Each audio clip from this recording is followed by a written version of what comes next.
पवार साहेबांच्या हाकेला हो देत लाखो लोक, मी म्हणणार करोडो लोक, करोडो कार्यकर्ते राष्ट्रवादी काँग्रेस पार्टीमध्ये सहभागी झाले. त्याच्यापैकी मी एक होतो. याचा मला कायम अभिमान राहील. पवार साहेबांवर नितांत प्रेम, पवार साहेबांवर नितांत श्रद्धा, पवार साहेबांवर नितांत विश्वास कालही होता, आजही आहे आणि उद्या सुद्धा राहील. 26 वर्ष 6 महिने 14 दिवस मला पवार साहेबांच्या पक्षामध्ये राहता आलं. पक्षाकडून वेगवेगळ्या कामाची संधी मिळाली. हा माझा मी आयुष्याचा खूप मोठा ठेवा समजतो.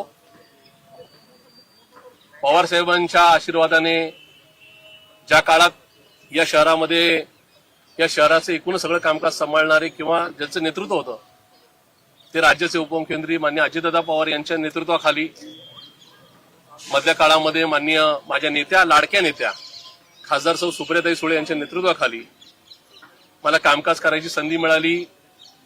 त्याबद्दल मी त्यांचे आभार मानतो. राष्ट्रवादी काँग्रेस पार्टीची सरचिटणीस पदापासून अध्यक्ष पदापर्यंतची मिळालेली पदं, पीएमटी सदस्य पदापासून नगरसेवक, महापौर म्हणून मिळाली पदं, ही माझ्या पक्षामुळे, माननीय पवार साहेब, माननीय अजितदादा, माननीय सुप्रियाताई सुळे, मधल्या काळातले सगळे शहराध्यक्ष, माननीय शांतीलाल काका सुरतवाला, स्वर्गीय प्रकाशरावजी ढेरे, माननीय रवींद्रजी माळवतकर, माननीय अण्णासाहेब थोरात, माननीय जयदेवरावजी गायकवाड, माननीय वंदनाताई चव्हाण यांच्या सगळ्यांच्या सहकार्याने, यांच्या सगळ्यांच्या भक्कम पाठिंब्यामुळे मला ही मिळाली. अर्थात पक्षामध्ये खूप चांगल्या पद्धतीने कामकाज केलं याची चांगल्या पद्धतीने नोंद घेऊन या ठिकाणी त्यांनी मला संधी दिली. त्याबद्दल मी त्यांच्या कायम ऋणी राहील हे सुद्धा या ठिकाणी स्पष्ट करू इच्छितो.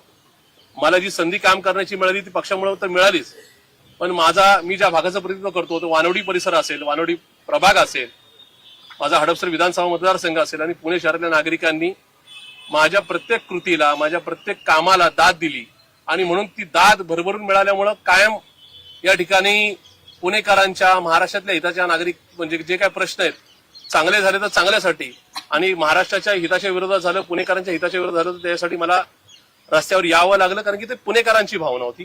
त्याच्यामध्ये माझा वैयक्तिक कुठल्या सरकारवर, कुठल्या पक्षावर, कुठल्या नेत्यावर या ठिकाणी रागलोभ नव्हता आणि उद्याही नसेल. या सगळ्या प्रक्रियेमध्ये माझ्या आयुष्यात खूप खडतर प्रसंग मला सामोरं जावं लागलं, पण सगळ्यात माझ्या पक्षातल्या कार्यकर्ते, पदाधिकारी, नेते हे भक्कम मनाने पाठिंबा मला देऊन माझ्या पाठीशी राहिले. मी सर्वप्रथम माझे नेते ज्यांनी मला भरभरून प्रेम दिलं, ज्यांचा सहवास मिळाला, ते आदरणीय श्रद्धेय पवार साहेब, आदरणीय अजितदादा आणि आदरणीय माझ्या मोठ्या भगिनी आणि या पक्षाच्या राष्ट्रीय कार्याध्यक्षा सौ सुप्रियाताई सुळे यांचे मनस्वी आभार मानतो. माझ्या आयुष्यातल्या प्रत्येक सुखदुःखाच्या घटनेमध्ये त्यांचं मला पाठबळ मिळालं, किंबहुना अशा प्रकारचे आशीर्वाद मिळाले. अन्यथा प्रशांत जगताप फार काही मी या ठिकाणी कुठल्या प्रकारची राजकीय पार्श्वभूमी नसलेल्या घरातून आलेला कार्यकर्ता होता, तरी सुद्धा यांनी आशीर्वाद दिले म्हणून मिळाले. राजकीय जीवनामध्ये मी आज वयाच्या 47व्या वर्षी जसं मागे वळून बघतो त्यास मला पुढचाही भविष्यकाळ या ठिकाणी दिसतो. मी काय कुठला ज्योतिषी नाही, पण प्रत्येक व्यक्ती राजकीय जीवनामध्ये येत असताना काही लोक फॅशन म्हणून येतात तर काही लोक पॅशन म्हणून येतात. फॅशन आणि पॅशन मध्ये फरक आहे. मी राजकीय जीवनामध्ये मला कुठवर जायचं आहे, कधीपर्यंत राजकारणामध्ये कार्यरत राहायचं आहे, कुणासाठी कार्यरत राहायचंय, काय प्रश्न घेऊन मला पुढं या ठिकाणी नका या ठिकाणी लोकांची सेवा करायची, हा दृष्टिकोन कायम डोळ्यासमोर ठेवलाय. फक्त पद भूषवायचंय, नगरसेवकच व्हायचंय, मग ती कुठल्याही पक्षाकडून व्हायचंय, कसल्याही परिस्थितीत व्हायचंय, पैसे देऊन व्हायचंय असं मानणारे मी कार्यकर्ता नाही. राजकीय जीवनातली एखादा पराभव किंवा विजय याच्यानी हुरळून जाणारा मी कार्यकर्ता नाही. म्हणजे अमुक एखाद्या निवडणुकीमध्ये अमुक एक पक्षाकडून लढलो म्हणजे पराभव झाला म्हणजे आपलं आयुष्य बर्बाद होईल किंवा संपेल अशी एन्झायटी किंवा भीती बाळगणारा मी कार्यकर्ता नाही. त्यामुळे एखाद्या निवडणुकीत, कुठल्याही निवडणुकीत, मागच्या वर्षी माझा हडपसर विधानसभा मतदारसंघामध्ये पराभव झाला तरी सुद्धा माझ्या हडपसर मधल्या नागरिकांवर, मतदारांवरचा प्रचंड अभिमान आहे की राज्यातले जे काय 4-4.5 हजार उमेदवार पराभूत झालेत, विरोधी पक्षाचे सगळे किंवा अगदी भाजपचे सुद्धा, त्याच्यामध्ये या ठिकाणी सर्वोच्च आकडा पराभूत उमेदवारांमधल्या पहिल्या 2-3 मध्ये मी आहे. 1,27,668 मतदारांनी मला या ठिकाणी मतदान केले, भरभरून केले. कार्यकर्त्यांची एक फौज या ठिकाणी त्यासाठी माझ्यासाठी राबली, अर्थात पक्षासाठी राबली, माझ्यासाठी नाही. कारण मी पवार साहेबांचा उमेदवार होतो. शहरात खूप चांगल्या पद्धतीने संघटन बांधण्यामध्ये मला यश आलं. सर्वोच्च नेते असतील, शहर स्तरावरचे नेते असतील, पदाधिकारी कार्यकर्त्यांचं मला पाठबळ मिळालं, सहकार्य मिळालं म्हणून मी करू शकलो. मी हा शब्द नाही, त्यामुळे माझ्यामध्ये मीपणा दिसून हे माझं प्रामाणिकपणे प्रांजळ मत आहे. आणि या सगळ्या प्रक्रियेमध्ये कार्यकर्त्यांनी सुद्धा खूप छान कष्ट घेतले.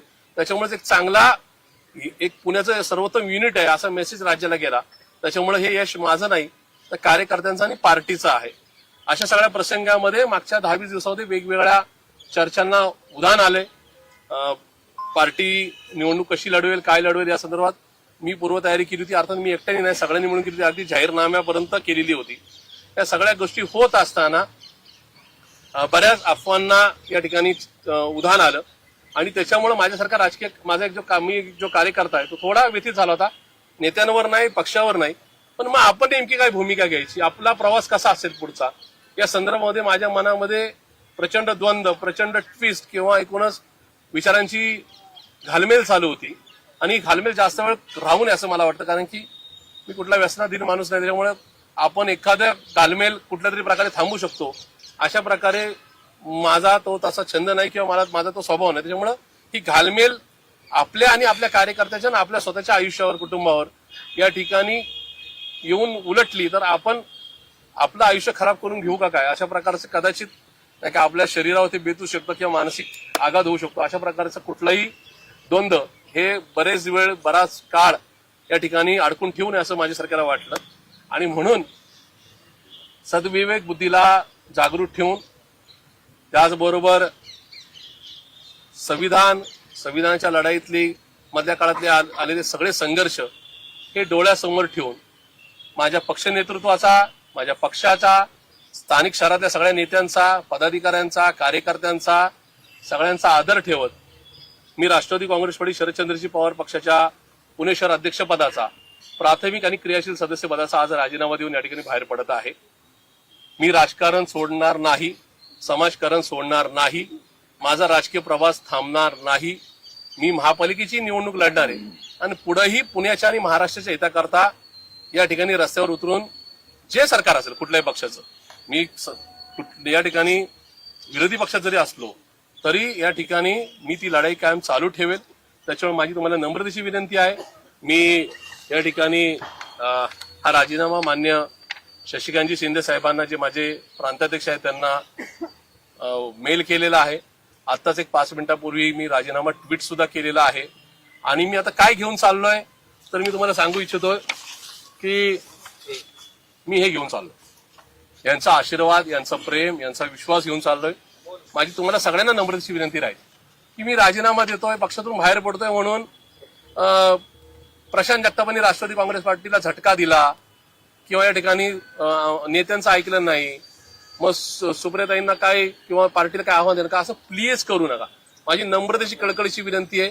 बातम्या होत असतात, बातम्या नाही का चालत असतात, पण त्या बातम्यांमध्ये 26.5 वर्षाचा मिळालेला विश्वास, 26.5 वर्षाचा मिळालेला पाठिंबा हा जाऊ नये. काही लोक माझ्या पार्टीतले गोड बोलून बीजेपी मध्ये गेलेले आहेत, काही माझ्या पार्टीतले नेते इतर पक्षामध्ये गेलेत आणि त्याच्यामुळे तिथं कुठेही उभा दावा राहिला नाही. मी मात्र पार्टीला अंधारात न ठेवता बाहेर पडतोय. अशा परिस्थितीमध्ये यांचं मिळालेलं प्रेम मला गमवायचं नाहीये. शेवटी 2-4 पार्टीतली मंडळी एकमेकांसमोर ठाकतात, त्यांचे नंतर पण रिलेशन खूप चांगले राहतात. आणि मला असं वाटतं की उद्याच्या काळामध्ये पुणेकरांच्या प्रश्नासाठी मी मान्य पवार साहेबांकडे, मान्य सुप्रियाताईंकडे एक पक्षप्रमुख म्हणून, मी त्या पक्षात नाही पण एका पक्षाचे प्रमुख म्हणून गेल्यानंतर माझ्यामध्ये त्यांच्यामध्ये कुठल्याही प्रकारची कटुता असू नये अशी माझी आपल्याला कळकळीची नम्रतेची विनंती राहील. मी आताही आल्यानंतर मला इथं असलेले कार्यकर्ते अनपेक्षित होते, कारण पार्टी कार्यालयामध्ये मान्य सुप्रियाताई सुळे ह्या उपस्थित होत्या, त्यामुळे कार्यकर्ते तिथं असल्यामुळं मी मुद्दामच महापालिकेच्या या दालनामध्ये या ठिकाणी पत्रकार परिषद घेतली. पण मला असं वाटतं की हे सगळं होत असताना आपण माझ्या विनंतीचा सन्मान ठेवताल, आपण या विनंतीचा सन्मान ठेवत असताना म्हणजे हे ठिकाणच ठरलेलं नव्हतं, हे अनपेक्षित ठिकाण आहे. पत्रकारांचे खूप फोन आले, तुम्ही इथंच बोलायला या, अन्यथा मी त्या ठिकाणी पार्टी कार्यालयात येऊनच बोलणार होतो. माझी तुम्हाला नम्रतेची विनंती राहील, आज मी या ठिकाणी राजीनामा माझा जाहीर करतोय. हा कुठलाही राजकीय निर्णय नाही, याचे कुठलेही राजकीय दुर्गामी परिणाम किंवा याच्यातून काय लाभ पदरात पाडून घेण्याचा माझा विषय नाही. आजची पत्रकार परिषद सुद्धा ही काय नियोजित नव्हती, हे महापालिकेचं ठिकाण सुद्धा सुनियोजित नव्हतं. मी पार्टी कार्यालयात येत होतो पण माझे स्वतःचे एथिक्स असे समजले मी की ज्या पार्टीचा आपण राजीनामा देतोय त्या पार्टी कार्यालयात आपण जाऊ नये. जरी त्याचं नका रजिस्ट्रेशन माझ्या नावाने असलं तरी मूळ मालक आणि इथून पुढे माननीय सुप्रियाताई सुळे किंवा पक्षाचे पक्षाध्यक्ष शशिकांतजी शिंदे साहेब हे त्या संदर्भामध्ये योग्य ते नका त्या ठिकाणी निर्णय घेतील. त्या पार्टी कार्यालयावर माझा दावा नव्हता, नाही आणि उद्या सुद्धा नसेल. त्याच्यामुळं इथून बाहेर पडताना माझ्यातला कुठलाही कार्यकर्ता जो कार्यकर्त्यांना मी विनंती केली की कुणीही पक्षाच्या नेत्यांबद्दल, पक्षाच्या विरोधात किंवा पक्षाच्या भूमिकेबद्दल कुणी टीका करणार नाही.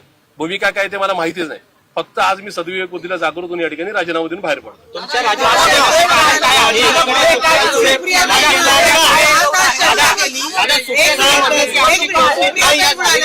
चर्चा केली आणि ते तुमचे सगळे जे काही अटी होत्या त्या सगळ्या मान्य केल्या आणि तरीही त्या म्हणाल्या की मी काही निर्णय घेणार नाही, पवार साहेब घेणार. तर तुम्ही पवार साहेबांची का नाही चर्चा केली? असं आहे की मधल्या काळात मी सगळ्यांच्या भेटी घेतल्या. मी कालही सांगितलं की माझ्या नेत्या खासदार सौ सुप्रियाताई सुळे, माझे प्रांताध्यक्ष माननीय शशिकांतजी शिंदे साहेबांनी मला प्रचंड वेळ दिला. 3 तासापेक्षा आमची जास्त वेळ बैठक झाली.